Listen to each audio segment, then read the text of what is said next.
lihat sih memang itu kemarin rebound di Amerika Serikat lebih ke arah teknikal ya. Mmm, Karena yang seperti kita tahu dampak dari virus COVID-19 ini belum bisa ada yang measure. Jadinya kita mesti menunggu dulu bagaimana data ekonomi setelah virus COVID ini. Misalkan mungkin GDP Indonesia atau GDP Amerika Serikat mungkin akan diumumkan di bulan April karena kan bulan Maret ini merupakan outbreak dari COVID ini. Jadi kelihatannya mungkin market bisa under pressure sampai mmm, April gitu. Nanti mungkin setelah April karena sudah mulai mengetahui mmm. dampak dari virus COVID ke ekonomi, mungkin market juga lebih bisa menerima gitu. Kalau sekarang kan lebih ke ekspektasi bahwa di kuartal 2 ini kita akan terjadi mini resesi karena dampak pelemahan ekonomi terutama di belahan dunia, yaitu akibat dari stay at home, work from home, itu akan bisa berdampak terhadap pelemahan ekonomi dunia. Baik, jadi ini technical rebound semata meskipun sampai melejit ke 5%. Dan ini yang justru kita kadang khawatirkan Mas Christopher ketika ini technical rebound semata dan sekali melejit langsung ke 5% seperti ini. Volatilitas apa yang terrefleksi dari reboundnya Wall Street sampai ke 5%? Apakah murni semata-mata karena sentimen driven berupa stimulus dari pemerintah Amerika bahkan mencapai ke 1 triliun dolar Amerika Serikat atau seperti apa? Kalau saya lihat memang dari volatility index di Amerika Serikat pun sudah mencapai angka yang cukup tinggi, lebih tinggi Hmm, dibandingkan 2008. hmm, Jadi kemarin kalau kita lihat perdagangan di Amerika Serikat itu memang mix ya dari turun dulu kemudian naik.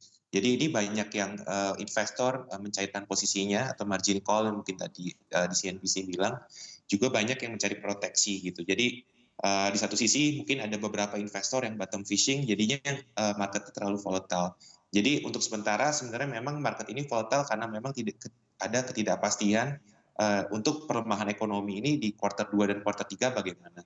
Yang sudah kita tahu kuartal 1 ini sudah melemah, cuma melemahnya seberapa banyak, apakah pelemahan itu bisa berdampak seberapa besar ke perekonomian di tahun 2020 itu sendiri. Jadi kalau kita lihat dari volatility indeksnya saja, ini bisa kita jadikan pegangan bahwa belum akan meredah. Ini sambil kita lihat Mas Christopher, Dow Jones diperdagangkan secara futures pun ini juga sudah ada koreksi di 2,85%. Kemudian booster berupa kebijakan-kebijakan seperti yang baru saja diwacanakan oleh pemerintah Amerika Serikat ini bisa berpengaruh seberapa lama dan efeknya Anda lihat akan berlangsung mulai kapan di tengah volatility index yang sangat tinggi dan Dow Jones Futures-nya pun sekarang sudah koreksi dekat ke 3%. Apa yang Anda lihat dari kebijakan tadi?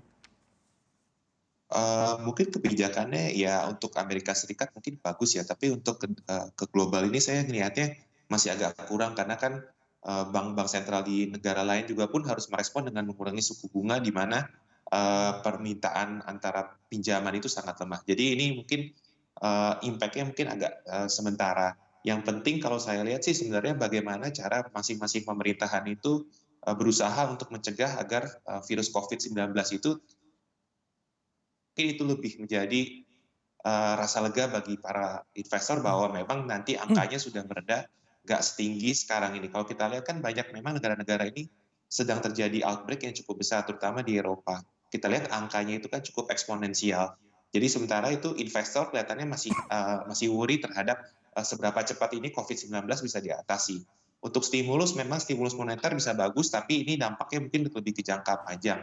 Untuk sementara ini saya sih lebih cenderung market merespon positif bagaimana cara pemerintah itu mencegah virus COVID untuk tidak lebih outbreak lagi.